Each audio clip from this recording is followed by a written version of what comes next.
I am that living soul allowed to use that? Yes, I am that soul. Sure, yeah,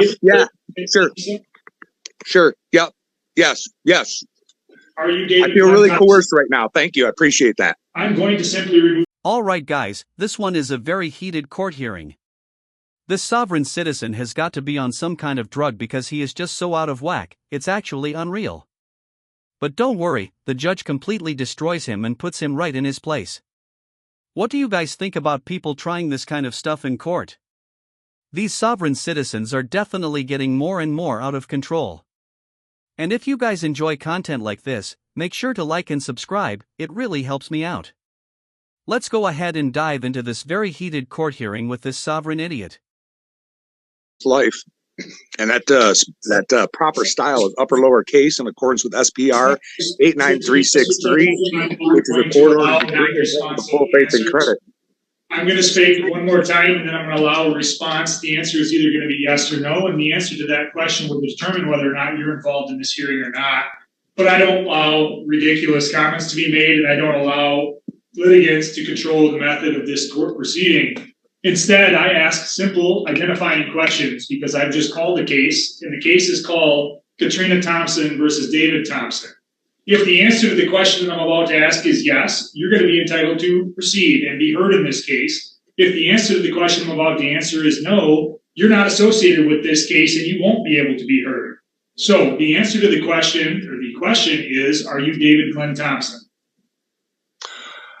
I am that living soul allowed to use that? Yes, I am that soul. Mr. Thompson, it's either a yes or no, or you're not going to be involved in the hearing. Let me take it a step further and let you know what happens if you are not David Glenn Thompson. My next question will be, is there any other David Glenn Thompson in the courtroom or otherwise? If I hear the answer to that question, no, it's likely that the court will issue a bench warrant for non-appearance. So it's your last chance to tell me. Sure, yep. Yes. As soon as this idiot heard the judge say bench warrant, he snapped right into place like someone just flipped a switch. I mean, you could practically see the panic hit him. It is actually hilarious how fast the whole sovereign citizen act disappears when real consequences come up. This guy is completely off his rocker though, like does he even know what a bench warrant means? It's basically the judge saying, alright, you're not playing by the rules, so we're making this official and you're going to get arrested. Let me know if you guys think this sovereign citizen is on some kind of drug or something because seriously, he just seems way too out of whack.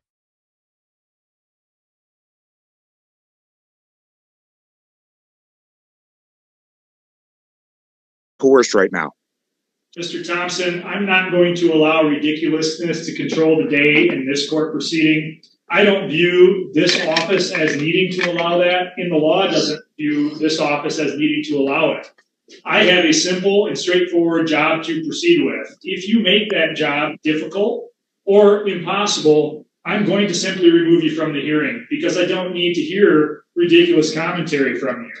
So when I ask you if your name is what you're listed as on this docket and you tell me you feel coerced, I respond by indicating this. You can participate in this hearing if you're reasonable. If you're not reasonable, I'm going to remove you from the hearing. Am I clear? Well, I do apologize. You're very clear. I'm just trying to correct errors upon your record. This record, again, Mr. Thompson, is clear, and it will be more clear if you let me proceed further past what should be fairly innocuous, which is whether or not you're a named party. Now that we've gotten past that rather innocuous, fairly clear point, the next really clear point is this. You're here today, Mr. Thompson, because there's an allegation that you've not been paid to support as ordered by the court. If you're found to have not been making reasonable payments out of your available income, the court could hold you in contempt, and contempt is punishable by potential jail. In this case, we're also here to address a bond that you had previously posted. So, when you posted a bond, I ordered that a hearing would be set today. When I set that hearing, it's to address several things. Number one is to address the issue of contempt and whether or not I should forfeit the bond that you previously posted. The order specifically indicated to you why we're here, but because there appears to be difficulty in you understanding that, I'm going to go through it. Defendant is required under the terms of that written order that you got a copy of to show cause why you should not be held in contempt for failure to comply with the court's order. If you fail to appear, you can be found in contempt and a bench warrant can be issued If contempt is found, the court can apply any enforcement remedy allowed under the law. The bench warrant is discharged. So again, that's the requirement of the prior order. It enunciated clearly that you were going to appear here on December 5th, and I'm glad that you're present to be able to address those issues. So Ms. Spillane, let's start with the bond. From the friend of the court standpoint, are you asking the bond to be applied towards any outstanding arrearages? Yes, sir, we are. Mr. Thompson, did you hear the suggestion by the friend of the court? I did, and unfortunately, I did not put the. His friend is never seeing that bond money again, like just kiss it goodbye. Honestly, I didn't even know sovereign citizens and their buddies use real money. I legit thought they were out here bartering with canned beans and firewood or something, since they're just so used to being against part of society. I mean, could you guys even imagine lending this guy money knowing he's going to argue in court that laws don't apply to him? And don't even get me started about the all caps name, like we see that way too often and it just never works. Even if this guy was my son or something, I would never give this guy a dime. But let's dial it back, kid.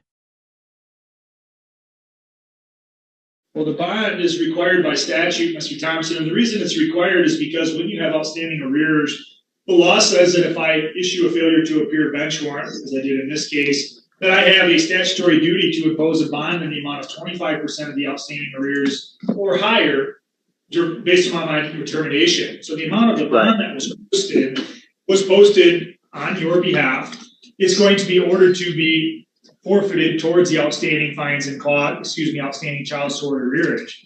I understand your request, but I'm also confident that the person who posted bond in this child support related matter is, or should be aware of the fact that when posted, it couldn't be utilized for those purposes. So I note your objection, but I rule otherwise in order that the bond that was posted will be forfeited towards the ongoing support obligation and or any arrearages. Once that's done, Ms. Spillane, can you tell me in general, what is the outstanding arrears, if there are any, and what is the outstanding monthly support obligation? Your Honor, this is an arrears only case. Once that bond payment is credited to his account, the total balance would be $14,833.05. And does friend of the court have any suggestion on what we should do outside of having the bond forfeited as I've ordered already? We would like to refer the defendant to the referee to monitor payments going forward. Mr. Thompson, did you wish to be heard on that suggestion by the friend of the court?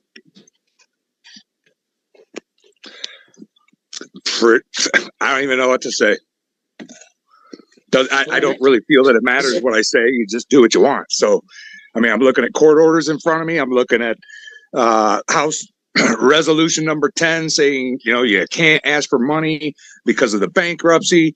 I don't even believe this is an actual Article 3 court. But hey, here we are. And I'd like to know what happened to the promissory note that was sent in 2017 for $20,000 gold equivalent, registered mail to Clerk DeViter, I think it is, and why that wasn't credited to the account, since that would be a securities under these laws here. So the court would note that I've exercised my discretion to mute Mr. Thompson. I'm going to do my best to explain why. This court proceeding has started difficult. It appears to be proceeding difficult, but it's really not a difficult understanding or case to understand in terms of the background. The background is that years ago, this case was instituted. It's a 2017 case number. It was instituted as a support matter. As the Ms. Spillane just indicated, this is a support arrears only matter, which means there's no longer any support that's currently charging, but there are outstanding arrears. Arrears means, of course, that there was a prior court order, and that court order was for Mr. Thompson to pay support. Mr. Thompson either did challenge that and was found not to have a legal challenge to that amount, or he didn't challenge it. And either way, the amounts have been, for years, been determined to have been owed. The amounts have not been paid, however. And even after this $5,600 bond has now been forfeited, the total of arrears are $14,833.05. That's not an insignificant amount.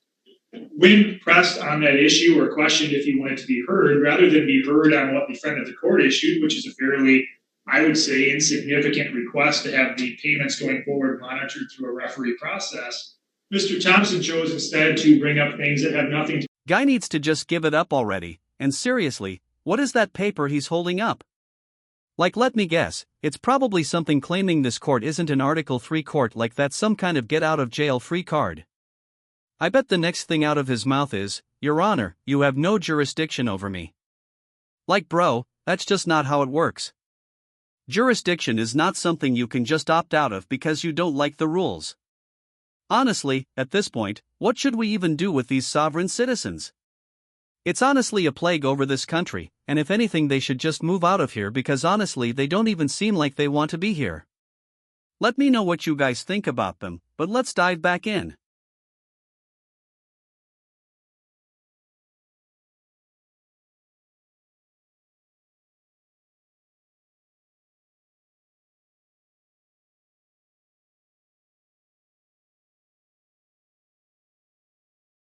On what appears to be a fairly innocuous arrears-only matter, and I keep saying fairly innocuous to the court, this is not a difficult factual determination. It's not a difficult legal determination.